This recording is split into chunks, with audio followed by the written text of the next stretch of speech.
Hello dear students and viewers. Welcome to my channel English Literature Today. Today we are going to discuss women's autobiographies in Indian literature. A bit of an introduction before we venture into our subject proper.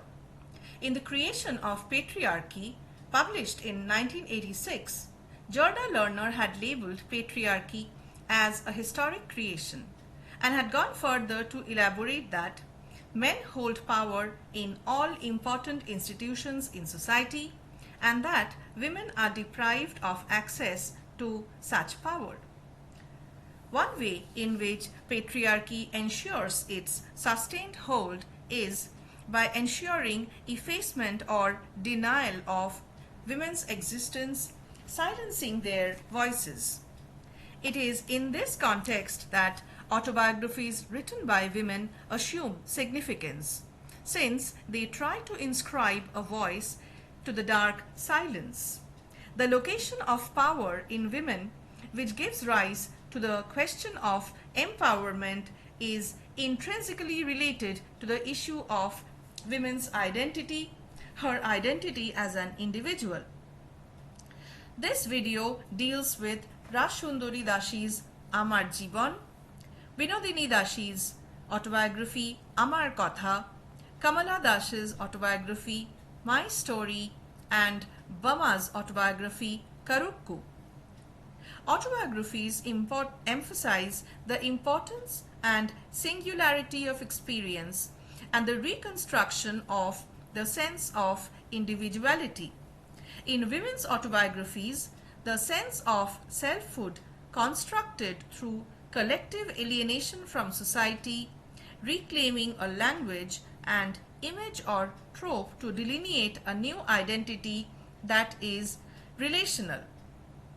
Unlike male autobiographies, ego boundaries in women's autobiographies are seen as permeable or fluid to reinforce a sense of shared or collective identification. Alice Walker had once famously stated, "Writing is a way of becoming." This video seeks to argue that the publication of the intensely private and nuanced experiences of the lives of women have substantiated their sense of identity and has conferred upon them an empowerment that has been a legacy to women in later years, even after the independence of the country. Women's autobiographies in India began quite early, possibly with Bahina Bai's Atmanivedana or the Bahina Bai Gatha, followed by RasSundari Debi's Aamar Jiban. RasSundari was an autodidact, which means she was a self-taught woman, and her autobiography shows her zeal to go on functioning equally indoors as well as in male bastions. Binodini Dashi, who was better known as Noti Binodini, writes her autobiography in the polished Sadhu Bhasha, claiming a literary space in the respectable world that stigmatized her existence as an actress, as a fallen woman. The third figure we will study is Kamala Das, the noted Indian English poet, who was better known for her frank depictions of sex and sexual adventures represented through her autobiography, and the double standards and constrictive social norms and customs that pushed her to a ghetto-like existence. Bama's autobiographical novel Karukku chronicles the trials and tribulations of a Dalit Christian woman in Tamil Nadu and focuses on the caste and gender discrimination practiced openly. This book has been reprinted in many important languages of the world and has been a bestseller both because of representing the Dalit condition as well as that of the experiences of a Dalit woman in institutionalized religion. Let us now look at the generalized representation of women's experience and identity in literature. What I seek to find out here is, my dear students and viewers, the ways in which women's expression of her emotions, feelings, and her selfhood is construed and often misconstrued and misrepresented by a society which has been brought up according to the patriarchal standards. The experiences of excitement which women try to encode in their texts is often read as romantic feelings or nuances of romance by the readers. If a woman writes about friendship, then only male sexual companionship is accepted, as if to completely negate the woman's friendship with another woman or another man, completely shorn of romantic involvements or engagements. A woman's success is evaluated in terms of her capability of attracting a man. It is not considered her talent to have any other virtue other than her femininity or her desirability. A woman's expressions about sex, physical desire, and gratification always is read with a sense of taboo and her venturing into uncharted and completely non-permissible limits. Her attempts at construction of selfhood are also not completely without doubts, because a woman always has to conform to different kinds of stereotypes which have been built by the patriarchal society. Let us now look at the etymology and interpretation of the term autobiography. Etymologically, the word denotes self-life writing, that is, writing about one's own life. Autobiography reimagines the past and tries to reinterpret it in the present context, which situates it on the borderline of fiction because of the temporal space which is between the present and the past. In the metaphors of self, James Olney regards an autobiography as a monument of the self as it is becoming. He further explains that autobiographies build the metaphoric bridge from subjective self-consciousness to objective reality. These four critiques, James Olney, Stephen Spender, Philip Lejeune, and even Paul J., suggest that autobiographies celebrate the uniqueness of one's life and places the principal accent of the author's life on himself. It also reminds us of Keats's celebrated pronouncement on Wordsworth's poetry, egotistical, sublime. The use of the masculine pronoun in most of these definitions of autobiography offered by the male critics is also noteworthy, as if to suggest that autobiography, like many other different genres, is also a typically male bastion. The act of writing by a woman was seen as a transgression of the personal and entry into the public sphere by a woman. The restrictions, reservations, and threats faced by women who sought publication of their innermost thoughts demonstrate not only patriarchal control over women, but also the insecurity of sustaining and perpetrating such culturally, physically restrictive impositions through ages.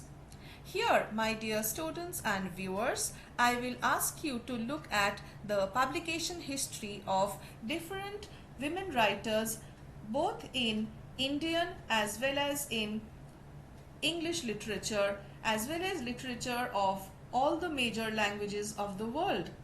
Women who chose to write about their own experiences were considered to be venturing into a very dangerous territory and were severely criticized for deciding to break the glass ceiling and choose to wield the pen and enter a territory which was considered exclusively a male prerogative. The female voice was and is consigned to the realm of silence by total appropriation of the female voice or refusal of entry to the Lacanian symbolic order in most male written texts. It is this effacement, this refusal against which women rise up and raise their voices, fighting their way through patriarchal restrictions, inhibitions, social censure, humiliation, shame, and guilt. Let us now come to the first autobiography of this video, RasSundari Debi's Aamar Jiban. This book was first published in 1876 when RasSundari Debi, an autodidact, was 88 years old. This is the first published autobiography in Bengali and has been praised for its simple sweetness. RasSundari shows how education was kept out of bounds of women, citing different social strictures, including that from the Manu Samhita. In their celebrated 2-volume book, Women Writing in India, K. Lalita and Suzy Tharu talk about the rebellion and struggle in understated ways of RasSundari Dashi. She talks of Bharatvarsha as a nation much before nationalists were seeking freedom from British imperialism and even before the concept of nationhood as exemplified and elaborated beautifully by Benedict Anderson actually took place. RasSundari in her text shows how she refused subservience to anyone except the Supreme Lord. Her literary text afforded to her a power that is intrinsic.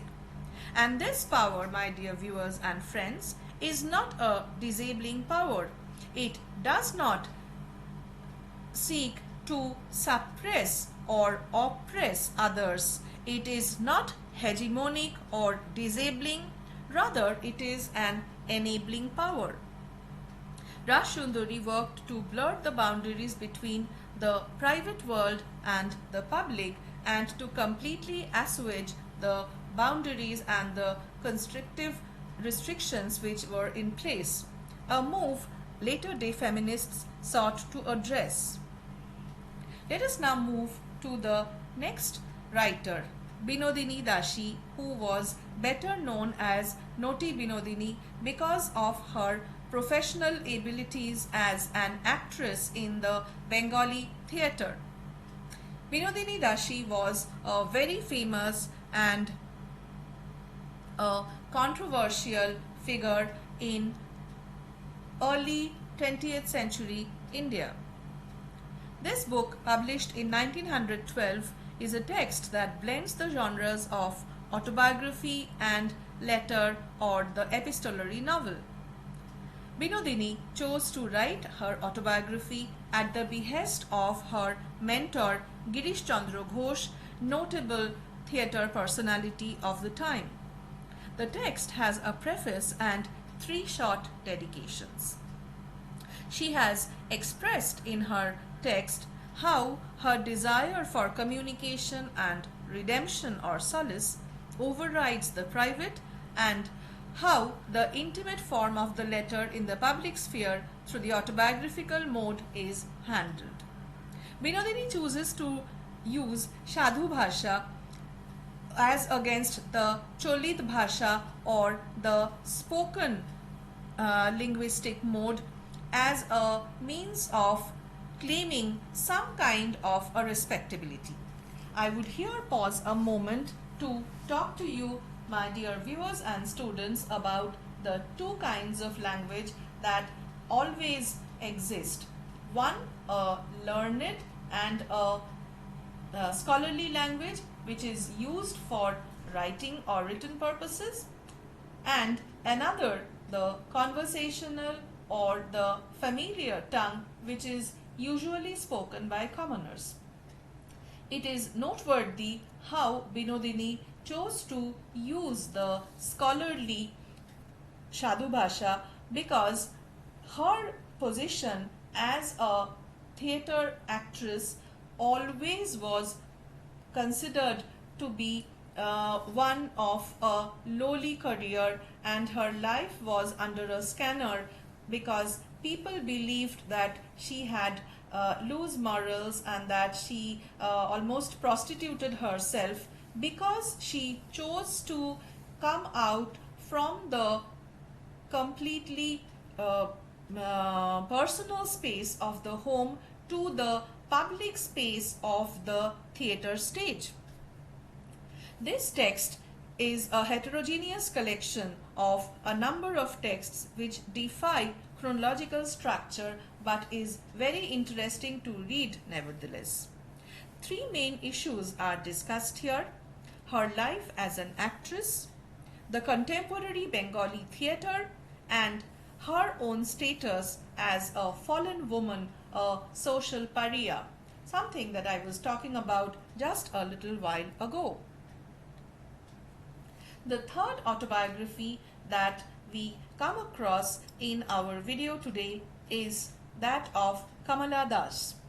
Let us now try and look at her life. She was born in Kerala to a family of literateurs, and Kamala Das happens to be one of the most read and most often misread poet in Indian writing in English. She is well known for her frank depiction of women's innermost desires and intimate experiences in the poems that she wrote. In addition to poems, she also wrote short stories, and her autobiography, My Story, which was published in 1976. She was also a well-known columnist writing on women's issues, child care, as well as politics. At a later stage of her life, she converted to Islam and adopted the name Kamala Suraya. Let us now come to her her autobiography, My Story. Written in Malayalam as Ente Katha when she was 42 years old, her autobiography became a bestseller but also gave rise to a number of negative criticism. In one of her interviews, Kamala compared writing her autobiography to striptease, and I quote, "I will first strip myself of clothes and ornaments.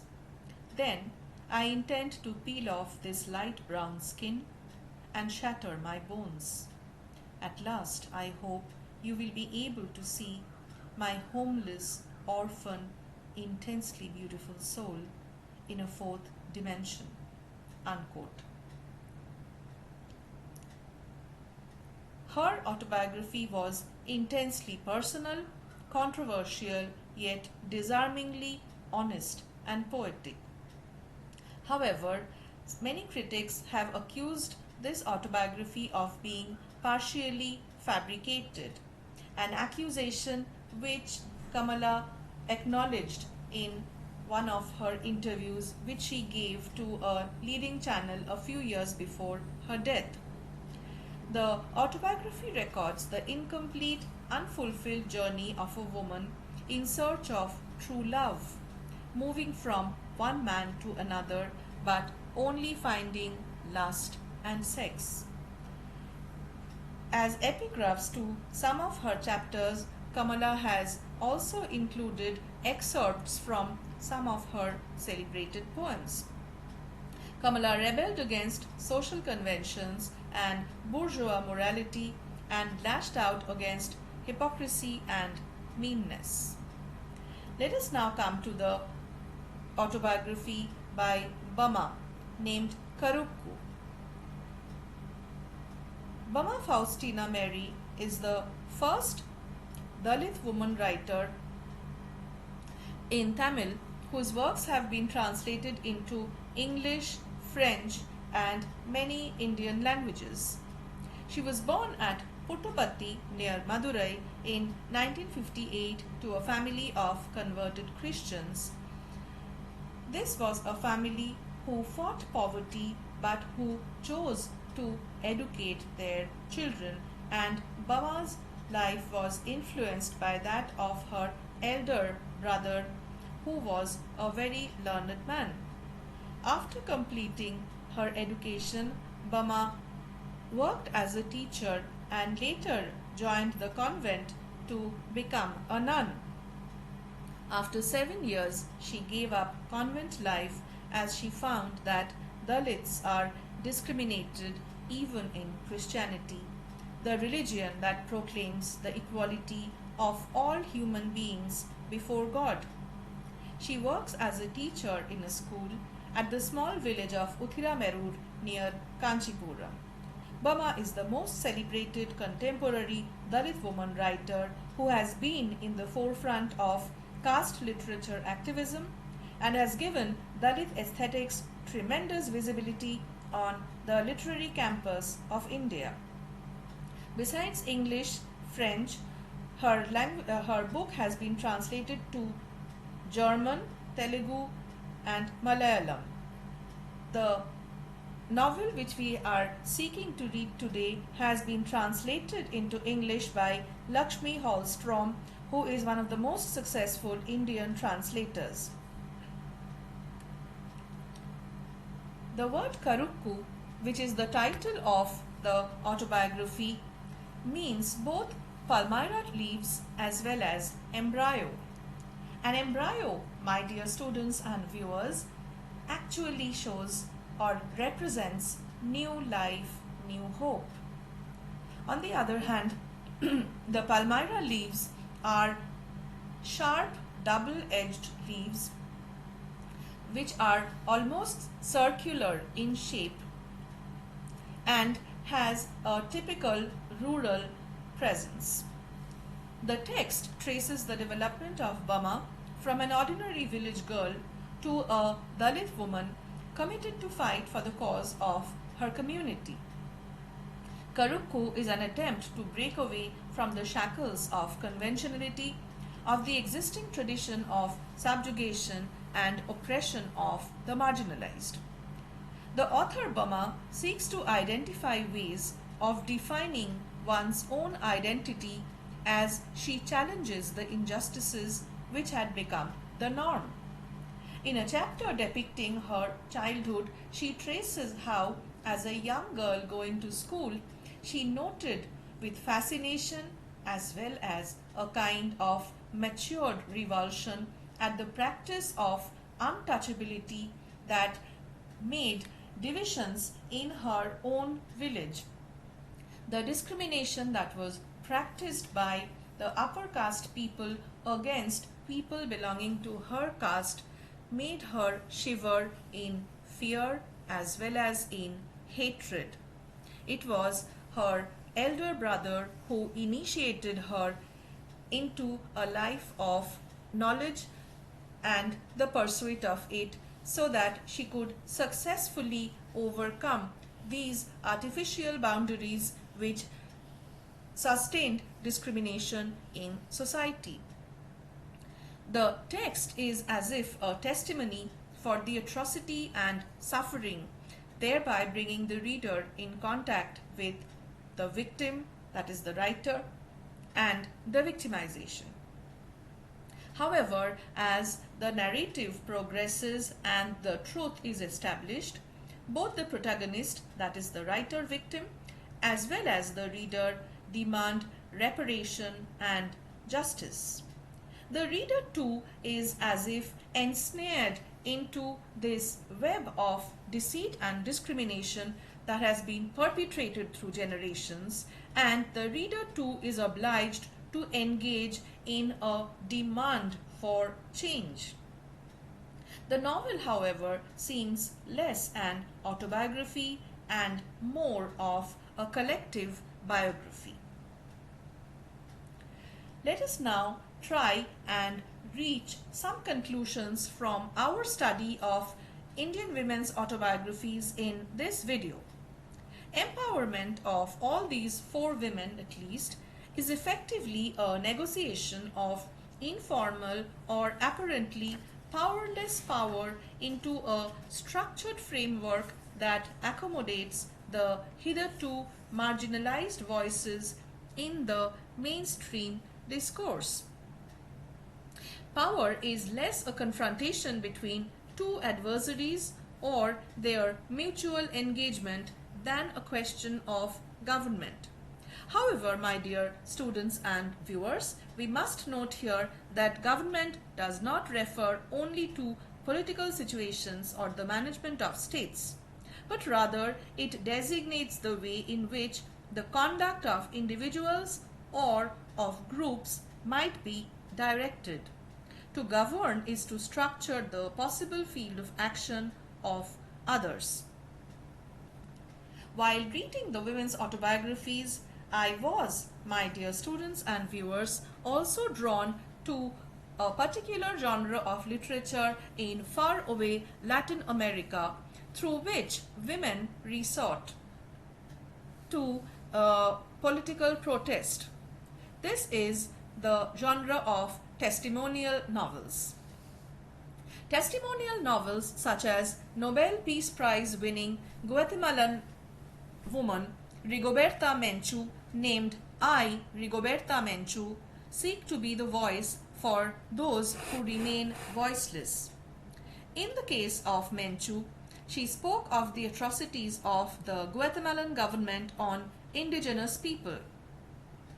I argue, as part of this study of women's autobiographical novels in India, that autobiographies by women construct a selfhood by becoming testimonial texts, by seeking to articulate what many of their kind cannot due to a number of reasons. In the process, women autobiographers reclaim a self which at once subscribes to cultural values and also differs by breaking stereotypes and hegemonic control over articulation. I would ask you, my dear students and viewers, to give this part a bit of thought and to arrive at your own conclusions, because the field of women's autobiographies is completely governed by not just patriarchal strictures but also by a number of extremely global as well as exclusively local concerns.